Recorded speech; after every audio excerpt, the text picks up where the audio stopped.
where we talked about the 4 E's of love and logic. We have empathy, you saw that there. There was an expectation. He just treats to kids who brush their teeth and don't hit their parents. There was empathy, expectation. Example really doesn't enter in there, but sort of it's probably woven in. And the last one is experience. He lived through an experience that left him uncomfortable or inconvenienced, but not in harm's way. So when a kid lives through an experience, the learning is on the inside of them. When my empathy is on the outside, and the whole car, didn't you love? It's like, I need chorusers for my car. We're going to pick up a shake and baby won't get one, so I need a community. Oh, I just thought that was so incredibly cute. But that little boy lived through an experience that no words could have taught him. So the experience did the teaching, not the words from the outside, but what he felt from the inside out. That's that inside out teaching. Now I'm going to just ask one question. Sure. And this is going to be directed to Jason because I know he's going to be watching this. No, you don't need to turn. Oh my gosh, Oh, yeah, are we you do. terrible? Because now, Jason, you're asking the same question that I am about the dad being smacked after he tried to brush the teeth. Is that probably wouldn't have happened in your house and it wouldn't have happened in mine. Because my mom, I asked her, I said, Mom, how many times did I bite you? She goes, you bit me once. And after you bit me once, I smacked your face, and that was it. You Yeah. never bit me again. So I'm trying to contextualize this, kind of what he just said, because I couldn't imagine No, waiting I know. no. to teach the kid right away. Yeah. You don't ever hit mommy or daddy, Right. Yeah, because I'll hit you first. yeah. Right. You know what I mean? That Right. kind Right. of thing. So, you know, I mean, I understand that. That's kind of how I was raised. And I think that truly was a way. And is there a place for that? Let me just say something about spankings. I've seen my daughter and son-in-law who are quick to give empathy and find other ways spank their little boy. I don't think Quinn ever got spanked. She's just that first kid. But that little brother, and he has this strong will and defiance. And so they don't talk about it in here, but there are 3 things as we approach our kids: defiance, disrespect, and protest. I get to protest. I get to tell Brookfield Police Department, I don't like how this is looking with who you're pulling over. Look at your track record of who you're pulling over. Do you know what I'm saying? I can protest that, but I do it with respect.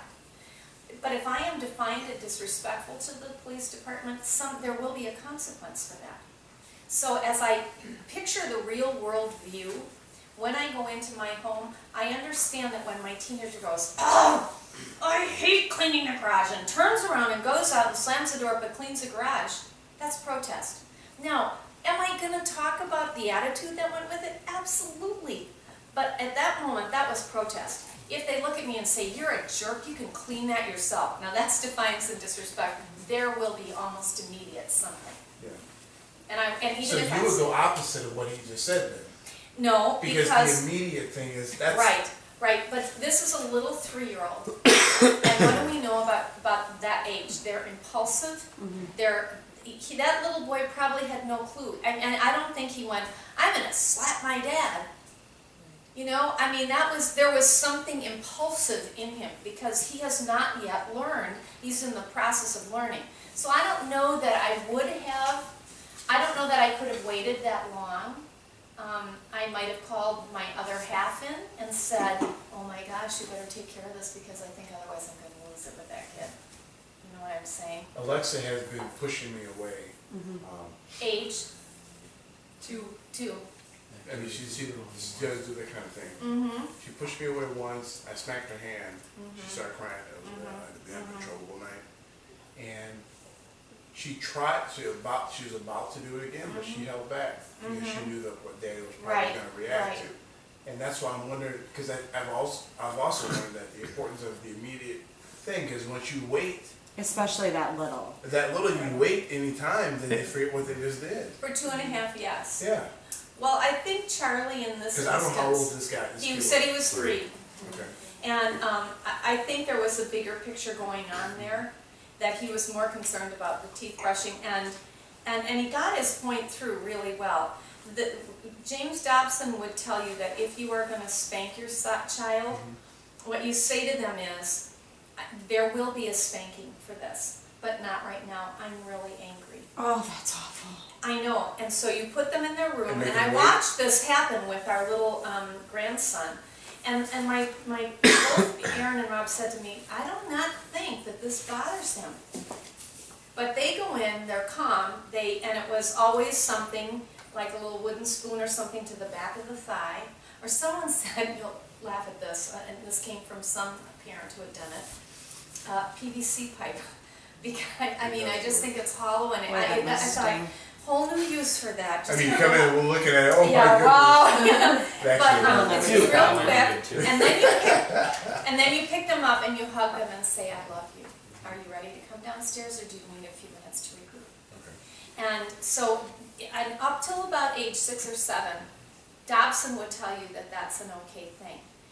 I always would like to try other things, but you know, you have a history of that. I had a history of that. You know, so if they're reaching for the outlet, that was a quick slap on the hand. And I don't know that Love and Logic would think that was so bad. I think that I really struggle, though, maybe in the similar fashion that Alexander does. I mean, in my mind, when the kids are physically, like I watched London just 2 hands right to the chest last night to Jordan, and Jordan, you know, flying backwards.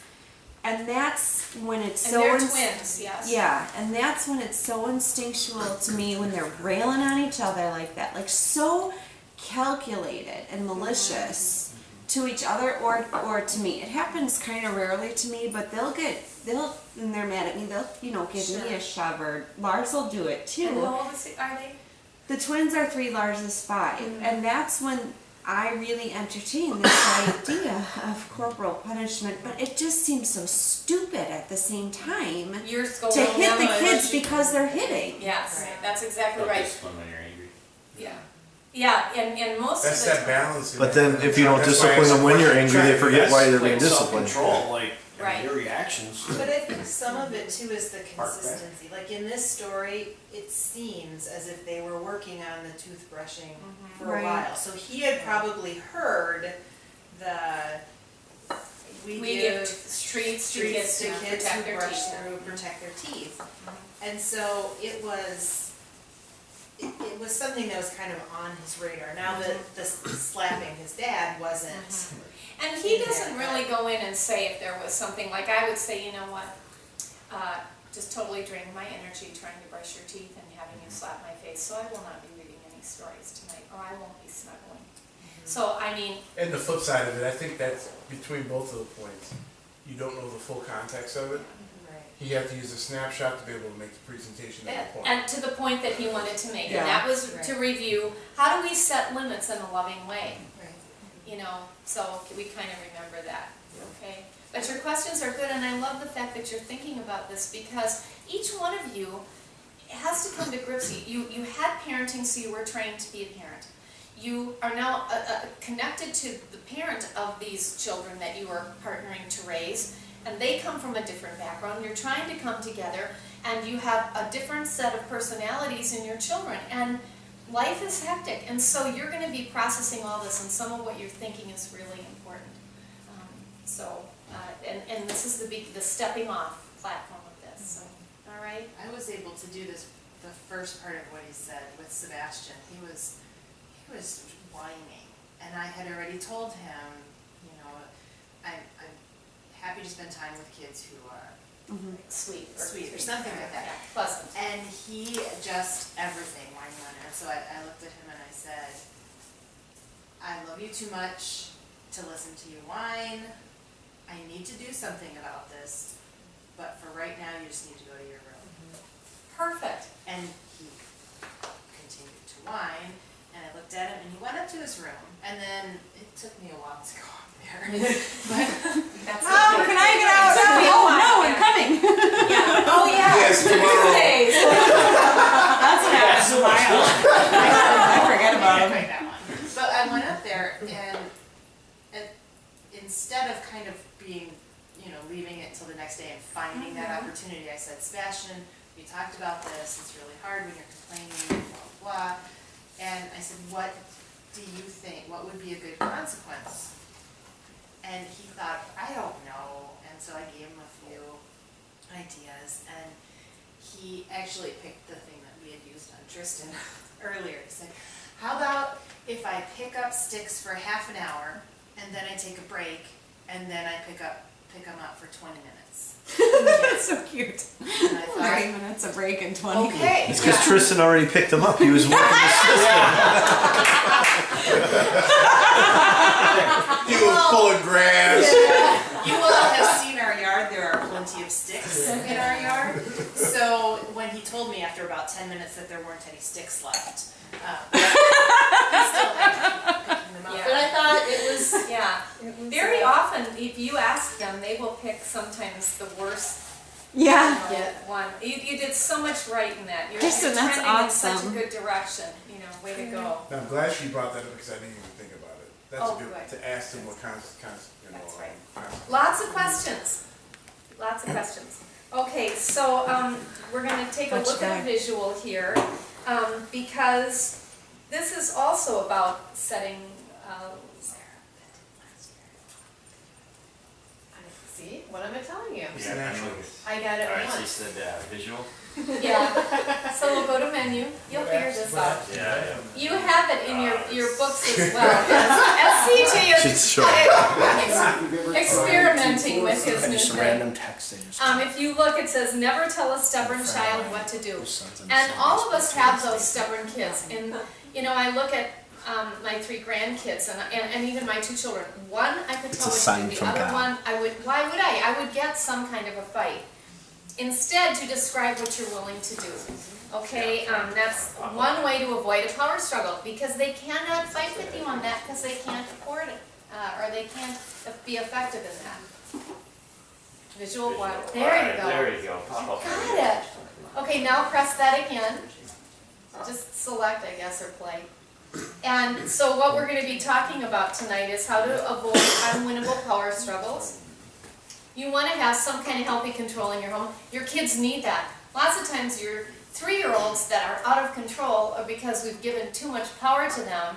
They have no clue what to do, so they keep acting out like, will someone please love me enough to tell me what the limits are here? We don't see it that way, but that's the drive behind them a lot of times. Help kids learn to resist peer pressure and other temptations. See, one of the things that's going on, that's where the example comes in, is when we live this with our kids, they're getting an example of how to use that now with someone else, when they're putting pressure on them for something. So when our kids put pressure on us and we handle it well, they are now seeing, oh, that's how it's done.